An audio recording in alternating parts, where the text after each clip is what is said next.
खबरों वाले शहरों में सर आज वोडाफोन आइडिया, हो सकता है कि इस स्टॉक में आज तोड़फोड़ कुछ रैली बनती हुई दिखे। क्यों आती हुई दिखे? क्योंकि कल जो हमारे टेलीकॉम मिनिस्टर हैं ज्योतिरादित्य सिंधिया जी, उनकी ओर से जो बयान आया ना, वो अपने आप में काफ़ी ज़्यादा जोश या फिर कॉन्फिडेंस देने वाले। उन्होंने कहा है कि आने वाले हफ्तों में जो राहत की सिफारिशें हैं उनको फाइनल किया जा सकता है सरकार की ओर से। वोडाफोन की ओर से एक फॉर्मल रिक्वेस्ट आ जाए, एक औपचारिक रिक्वेस्ट आ जाए, तो उसका इंतज़ार डीओटी की ओर से किया जा रहा है और उसके बाद जो प्रपोजल है उसको एवेल्युएट करने के बाद जो सिफारिशें हैं उनको फाइनलाइज किया जाएगा। सरकार अपना असेसमेंट पूरा करके कुछ हफ्तों में सिफारिशें दे पाएगी, ऐसा उनका मानना है। और उनका ये भी मानना है कि इस साल के एंड तक जो राहत पैकेज की रूपरेखा है उसका अनाउंसमेंट सरकार की ओर से हो सकता है, ऐसी वो उम्मीद करके चल रहे हैं। उनका ये कहना है कि ये जो हो रहा है कि राहत दी जा रही है या फिर जो सिफारिशें दी जा रही हैं, ये केवल कंपनी स्पेसिफिक यानी कि वोडाफोन आइडिया स्पेसिफिक ही है। किसी और कंपनी को ऐसी कोई भी राहत नहीं दी जाएगी। अगर ऐसा वो चाहते हैं तो उनको सुप्रीम कोर्ट के पास जाना होगा और हम सुप्रीम कोर्ट के फैसले की जो सीमा है उसको नहीं लांघेंगे, उसको पार नहीं करेंगे। तो किसी और कंपनी को अगर ऐसा कोई चाहिए कि हाँ, जैसा वोडाफोन आइडिया के लिए हम कर रहे हैं, अगर उनको भी राहत चाहिए तो आपको सुप्रीम कोर्ट का दरवाज़ा खटखटाना होगा। वोडाफोन ने खटखटाया था, उन्होंने राहत पाई भी है और उन्हीं लाइंस पर अब सरकार, अगर फॉर्मल रिक्वेस्ट चली जाती है वोडाफोन की तरफ से, जो कि इनकी प्रमोटर कंपनी है, तो फिर उसके ऊपर विचार किया जाएगा और 2 हफ्ते में शायद ये जो सिफारिशें हैं वो फाइनलाइज होती हुई नजर आए भी। सर, मुझे याद है आपने कहा था जब मेरी लास्ट टाइम आपसे बात हुई थी वोडाफोन आइडिया पर कि अब इस स्टॉक को बेचना नहीं है, अगर आपके पास है तो इसको अपने पोर्टफोलियो में रखना है। सर, ये तो और सपोर्टिंग फैक्टर आ गया। ये टेलीकॉम मिनिस्टर खुद कह रहे हैं कि हम सिफारिशें 2 हफ्ते में फाइनलाइज कर लेंगे। जी सर, मैंने 2 चीज बोली थी। पहला ये वेंटिलेटर में था तो नहीं लेना है, नहीं लेना है। फिर बोला सर वेंटिलेटर से हॉस्पिटल के नॉर्मल बेड में आ चुका है, अब इसको होल्ड किया जा सकता है और साथ में थोड़ा थोड़ा लिया जा सकता है और वेट एंड वॉच रखना है कब गवर्नमेंट इसको पूरी तरह से बेल आउट कर दे और उस दिन का इंतजार रहेगा। अगर वो हो जाता है तो यहाँ पर एक तोड़फोड़ रिटर्न आएगा जो मुझे इसको 30-35 तक भी जाते हुए दिख सकता है। तो अभी आज का जो मूव है, मैं आज के मूव की बात नहीं कर रहा हूं, मैं वेट करूंगा गवर्नमेंट का एक्चुअल अनाउंसमेंट की उसके बाद। बट अभी अगर किसी को धीरे धीरे ऐड ऑन करना है, ज्यादा नहीं बट ऐड ऑन करना स्टार्ट कर देना चाहिए सर, क्योंकि जब आ जाएगा न्यूज तब लेना बहुत मुश्किल हो जाएगा।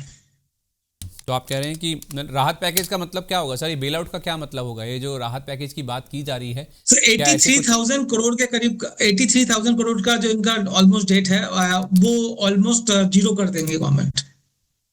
तो आप मान लेंगे कि फिर इनके लिए बेल आउट आ गया, मतलब ये इतना इनफ होगा?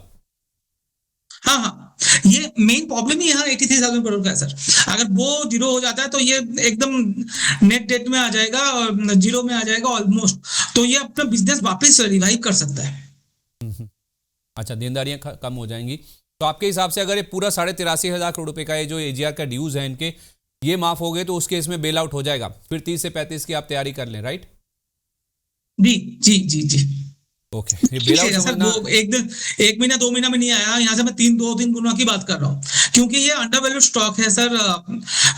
जब तक ये बेल आउट नहीं आ रहा तब तक ये ओवरवैल्यूड है, कोई काम का नहीं है जब तक, क्योंकि बिजनेस ही नहीं आ पा रहा। मगर ये बेल आउट आते ही इनके लिए नया ब्लड फ्लो स्टार्ट हो जाएगा, ये हॉस्पिटल से बाहर निकल जाएंगे और अपना काम धंधा स्टार्ट करेंगे। और उस केस में मुझे लगता है प्रमोटर बहुत अच्छा है, अब तो गवर्नमेंट भी इसका प्रमोटर है, तो इसमें क्या होगा, अच्छा खासा मूवमेंट आना स्टार्ट हो जाएगा। जो हमने एयरटेल में देखा है लास्ट 5 साल में, एयरटेल ने क्या किया है, 400 रुपए का सब 2200 रुपए हो गया। ऐसा क्यों हुआ? क्योंकि आरपीयू बढ़ रहा है, मगर वोडाफोन अपना आरपीयू नहीं बढ़ा पा रहा, अपना ग्राहक नहीं बढ़ा पा रहा था। अभी भी सर इनके पास 20 करोड़ ग्राहक आज भी है, ऐसा नहीं है कि वोडाफोन खत्म हो गया। 20 करोड़ ग्राहक आज भी है, जो एयरटेल के पास 40-45 करोड़ का है सर, तो जस्ट डबल ही है।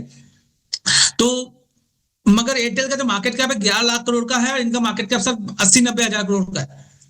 तो जो डिफरेंस है मार्केट कैप वाइज वो 10x है, मगर जो कस्टमर बेस है अगर वो देखेंगे तो वो आधा ही है। तो वैल्यूएशन गैप तब मालूम चलेगा मार्केट को भी, और उस केस में, और ये जब मालूम चल जाएगा ये रिवाइवल हो रहा है, वोडाफोन अब वापिस खड़ा हो सकता है अपने पैरों पे, तो उस केस में यहाँ पर बेट भी बहुत लगेंगे। और बहुत जन फंसे हुए हैं सर। तो इसलिए ऐसा होगा, जब ये स्टॉक चलने लगेगा ना 12, 13, 14, 15 जब भी आएगा, वहां सेल ऑफ भी बहुत आएंगे, क्योंकि जो लोग हाँ पुराने फंसे हुए हैं वो बोलेंगे मेरा भाव आ गया है जी, क्योंकि साइकोलॉजी है, 5 साल से बैठा हुआ हूँ, 7 साल से बैठा हुआ हो, तो वो अपना माल छोड़ने भी आएंगे। तो इतना तेजी से नहीं आएगा, बट आएगा जरूर। तो हर हाई लेवल से कुछ प्रॉफिट बुकिंग ज़रूर आएगी, लेकिन हाँ अगर ये हो गया, बेल आउट हो गया, तो जाहिर सी बात है फिर इनके लिए बहुत बड़ी अपॉर्चुनिटी खुल जाएगी इनके सामने अपने कारोबार को एक्सपैंड करने के लिए। हॉस्पिटल से बाहर आ जाएंगे, कारोबार शुरू हो जाएगा, तो फिर वो स्टॉक में रिफ्लेक्ट भी होने लगेगा। तो 30 से 35 की तैयारी आप कर लीजिए अगर ये बेल आउट का अनाउंसमेंट सरकार की ओर से वोडाफोन आइडिया के लिए आ जाता है। ग्लोबल संकेतों के दम पर कैसे खुलेंगे हमारे बाजार, क्या कह रही हैं खबरें और ब्रोकरी रिपोर्ट्स, किन शेयरों में बनेगा पैसा, बाजार खुलने के बाद क्या खरीदें, किन शेयरों को करें पोर्टफोलियो से बाहर, कैसा रहा बाजार का दिन भर का कारोबार, कैसे तैयार करें कल के बाजार की स्ट्रैटेजी, इन सब सवालों के जवाब जानिए मेरे साथ ओपनिंग बज और क्लोजिंग बज में इन वक्त पर सिर्फ मनी 9।